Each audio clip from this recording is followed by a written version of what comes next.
My name is Peter Jones. I'm a cybersecurity specialist with Cisco.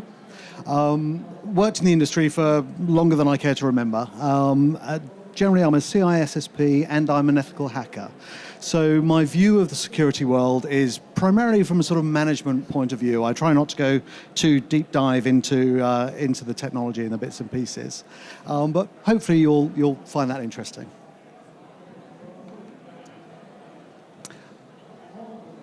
Good. Okay, so this session, really, it's about cybersecurity both for mobile and for network solutions. And who's in the audience is directly involved with cybersecurity for their organization? No? Okay, all right, so just a few. Well, cybersecurity, of course, always a real challenge. And when most people think about cybersecurity, the first thought is, how is this going to stop me from doing my job? Which is always the biggest challenge. So that's something that we're obviously trying to get over. From Cisco's point of view, we absolutely see that cybersecurity is perceived to be a real challenge. Obviously, we see attackers constantly hacking our customers' networks, constantly using the latest technology, very sophisticated threats to get through. And of course, we have the defenders, very limited in their resources typically. A lot of our customers don't have cybersecurity skills per se. It's the IT manager that's typically looking after the security. So we've got this sort of difference in the balance of equation between the two. The attackers have all of the processing power, they have all of the time, and having had a very successful few years, an awful lot of money to attack our accounts. The defenders have to see everything all of the time. And of course, that can be a real challenge. And if they miss just one thing, then of course, that could lead to some possibly devastating effects on their organization. So what are we saying? Well, typically we see three challenges. Obviously, we've got digitization. I think we're probably all familiar with this.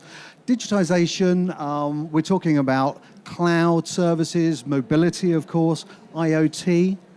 Cisco expect to see 50 billion devices connecting to the internet by 2020, which is going to be massive.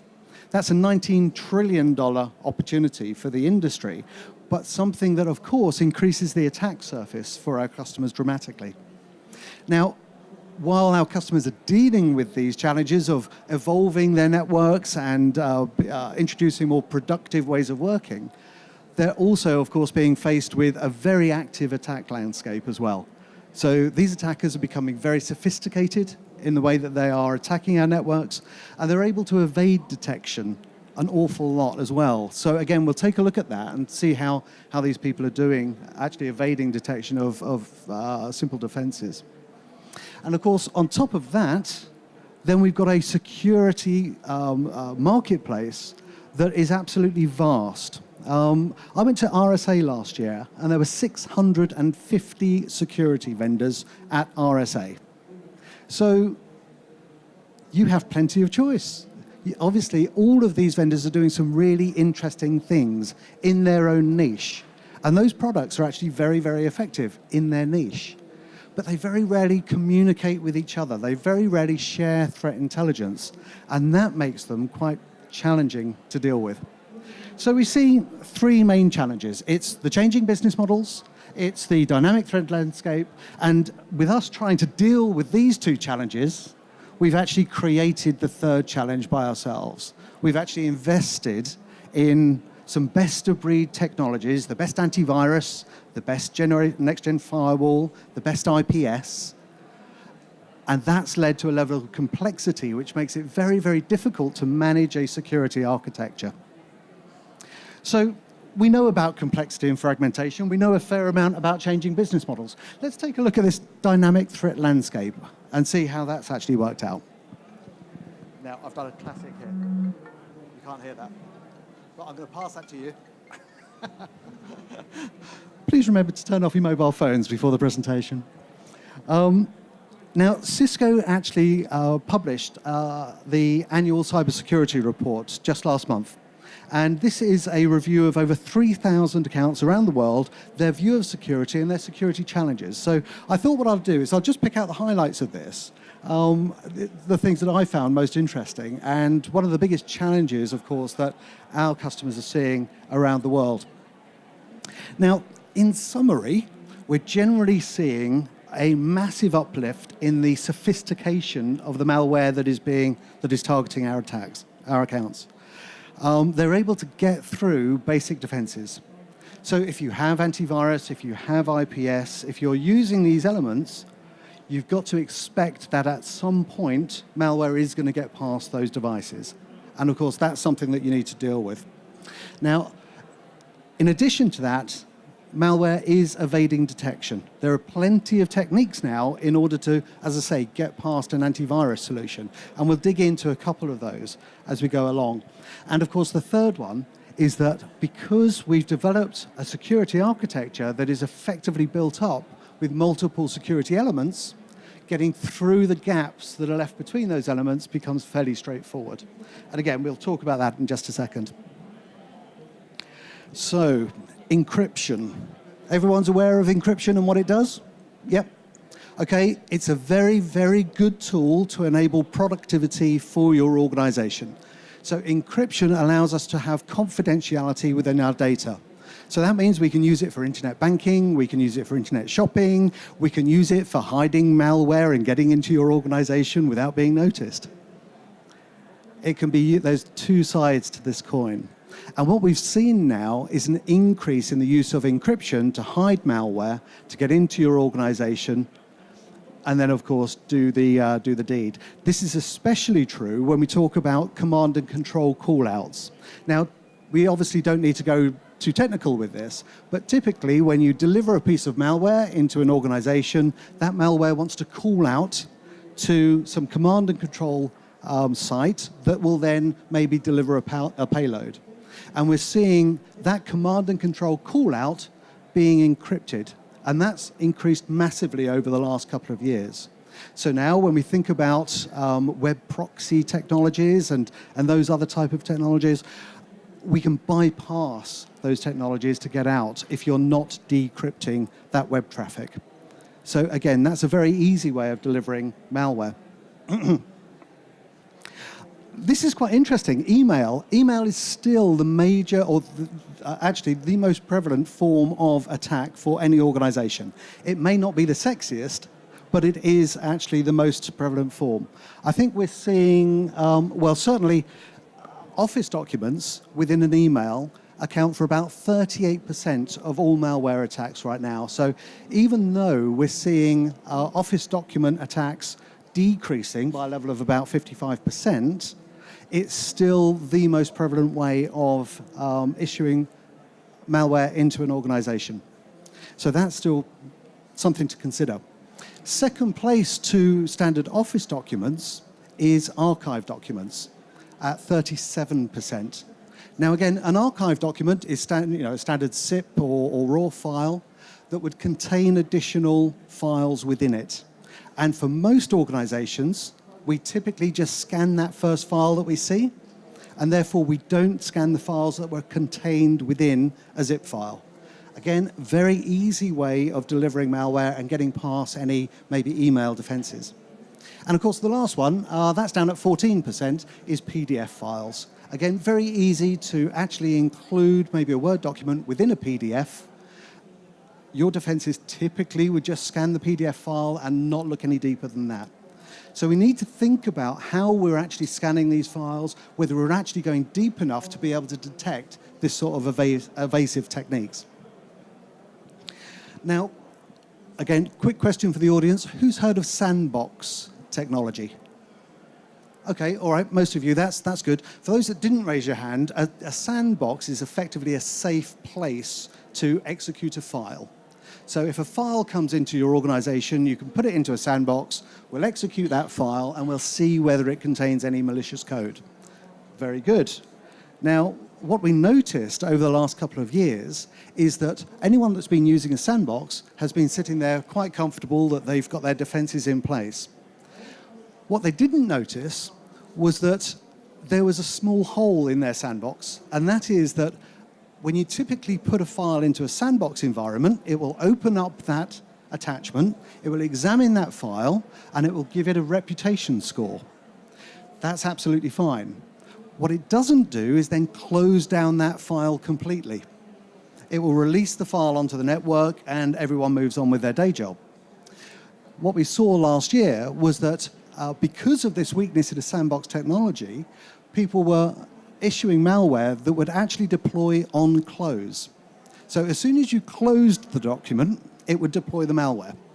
And that was enough to get through most people's sandbox technology.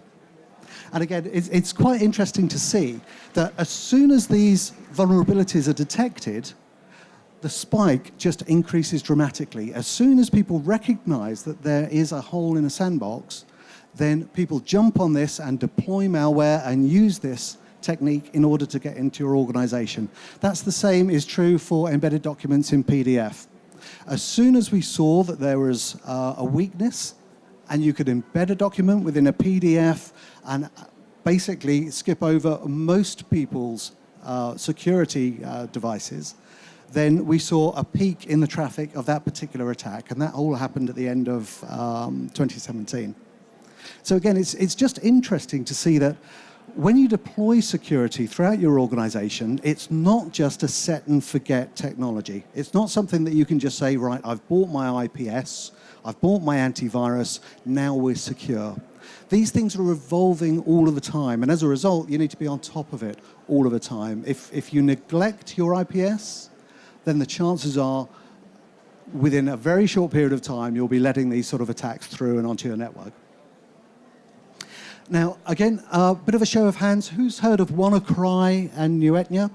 Yep, okay. This was a big attack that happened last year. The Wannacry, it was actually very, very interesting because with Wannacry, it was standard ransomware that was being used, but it was being used in a very interesting way. Typically, with ransomware, you would receive a file, you would click on that file, it would then download a payload, which would then encrypt all of your data on your PC. That's all well and good. Wannacry was one of the first pieces of ransomware that we had seen that would automatically deploy across an organization. It didn't need any user intervention at all. So we'd see that achieving the lateral movement across organizations, affecting all of their unpatched machines. Now, of course, that had a devastating effect for an awful lot of organizations.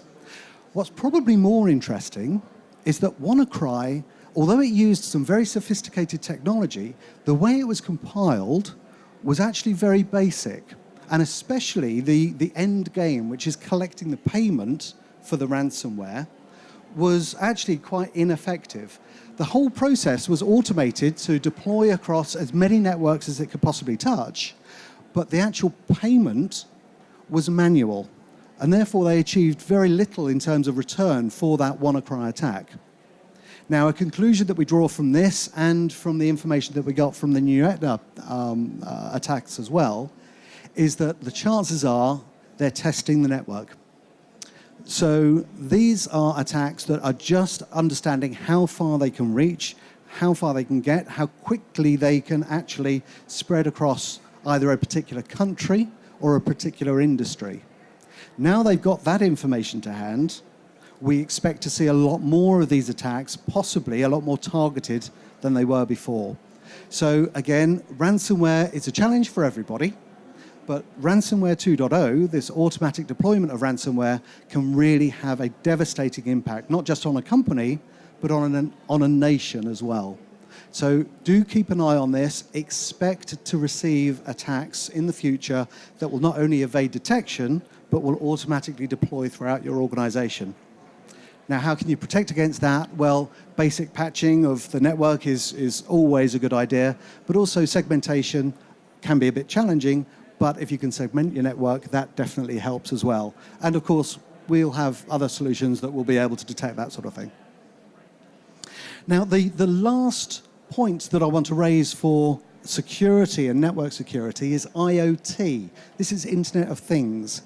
Now, what I mean by this is video cameras, air quality sensors, basically all of those things that are collecting data across your network that you may or may not be aware of. Now, again, this is fairly interesting because in a lot of cases, the IoT elements are not actually managed by the IT team.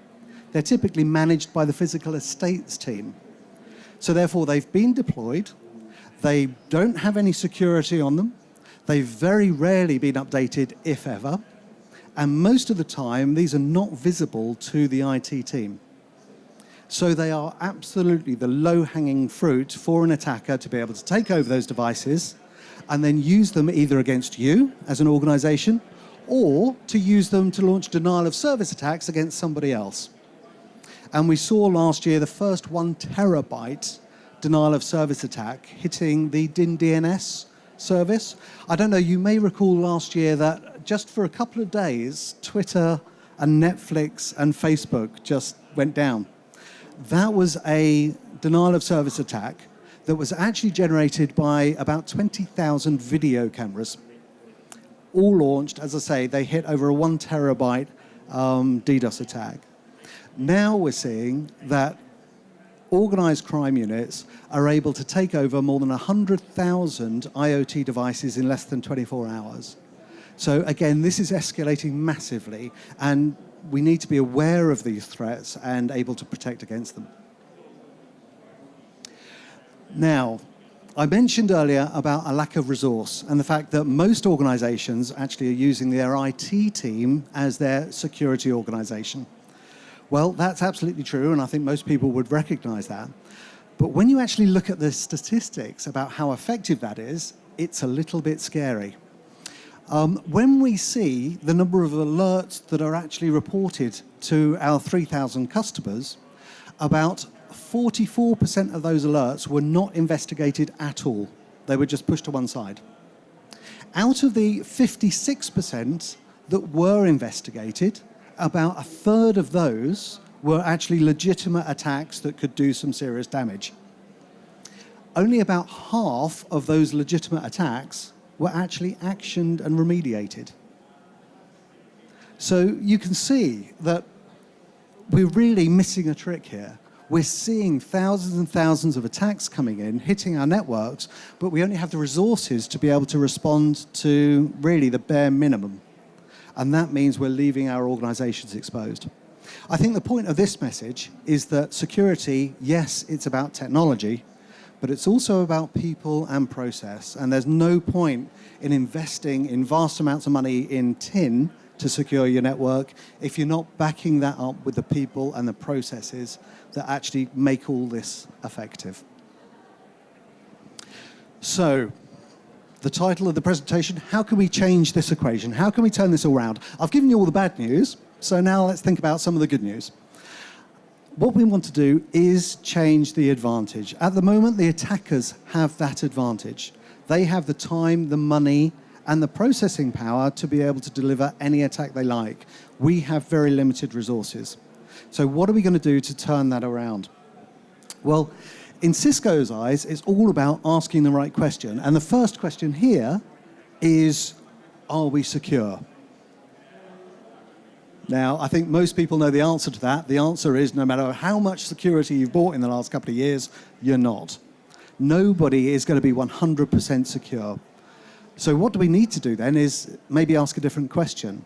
Do we have an effective security posture? Now, that's an effective security posture for you and your organization.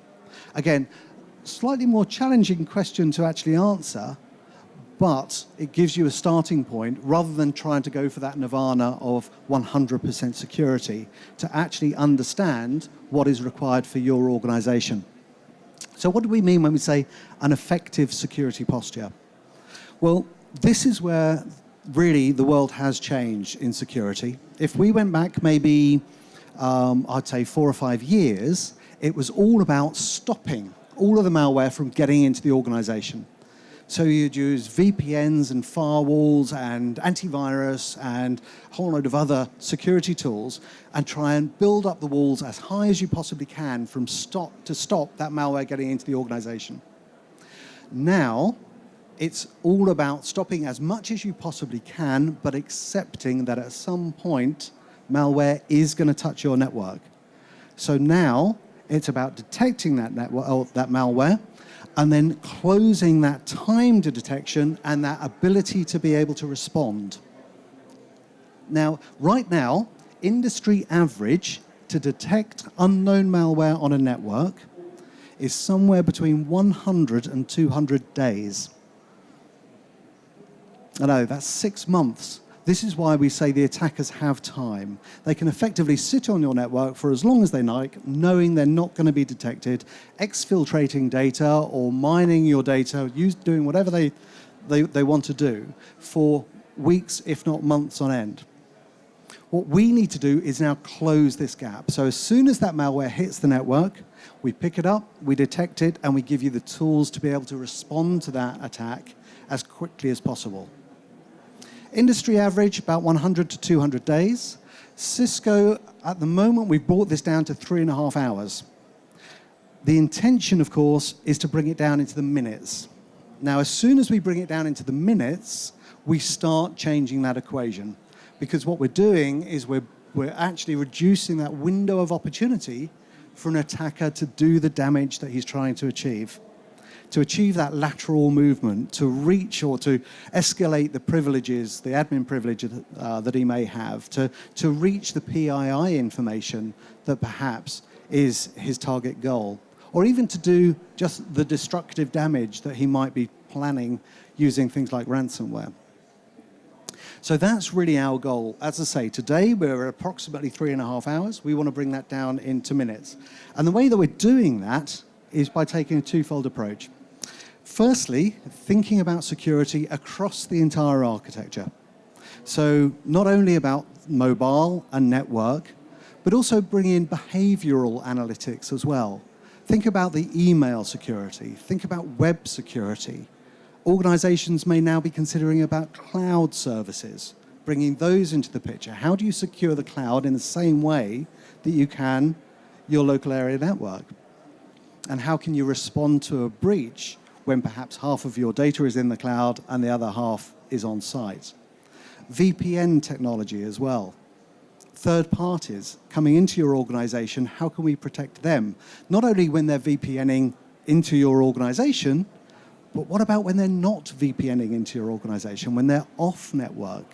If they're carrying around maybe an Apple device or a laptop, they take it into a Starbucks, they pick up a piece of malware, then they VPN directly into your organization, is that actually going to cause you a problem? So again, thinking about the whole architecture is absolutely key.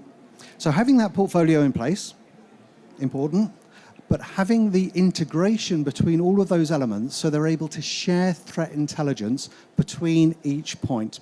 Now, the objective here is that if we see a threat once, we're able to protect the network everywhere. So whether that threat comes in on the network, whether it comes through an endpoint, whether it comes through your VPN connection, whether it comes via an email, we can pick up that threat, we can identify it to be malicious, and then we can share that threat intelligence across all of your users automatically. Now, when we have that ability, we can start to move into real-time security and automated security. Now, I say start to move into because that can be very challenging in itself. If you're going to automate a response, you need to ensure that you're not seeing any false positives within your reporting. Now, if we can pull information from the endpoint, from the IPS, from the network, correlate that information together and say, actually, these 3 threat feeds together tell me that something dodgy is going on and we need to take action, then we can do that with a level of confidence that makes sense.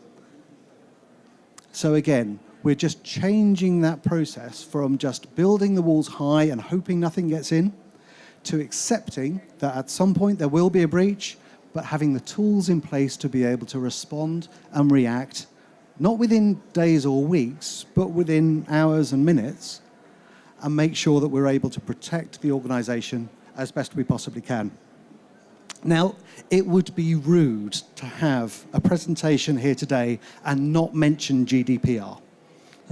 So we couldn't get through the whole day without mentioning GDPR once.